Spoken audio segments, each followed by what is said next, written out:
চট্টগ্রামের আলোচিত শীর্ষ সন্ত্রাসী ডেভিড ইমন সহ ৫ জনকে যশোরের ঝিকরগাছা উপজেলা থেকে গ্রেপ্তার করেছে পুলিশ।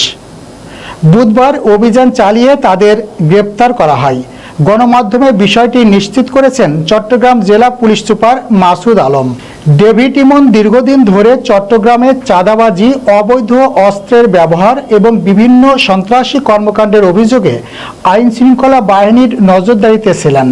সম্প্রতি তার সহযোগীদের গ্রেপ্তারের পর পাওয়া তথ্যের ভিত্তিতেই তার অবস্থান শনাক্ত করে অভিযান পরিচালনা করা হয় বলে সংশ্লিষ্ট সূত্র জানিয়েছে। এর আগে গত রোববার রাতে চট্টগ্রাম নগরের অক্সিজেন কুয়াই সড়কের ওয়াজেদিয়া এলাকায় অভিযান চালিয়ে ডেভিড ইমনের ২ সহযোগী মোহাম্মদ আসিফ ও সাইদুল ইসলাম ওরফে আরিফকে গ্রেপ্তার করে চট্টগ্রাম মহানগর পুলিশ। তাদের মধ্যে আসিফ একটি মামলার পরোয়ানাভুক্ত পলাতক আসামি ছিলেন।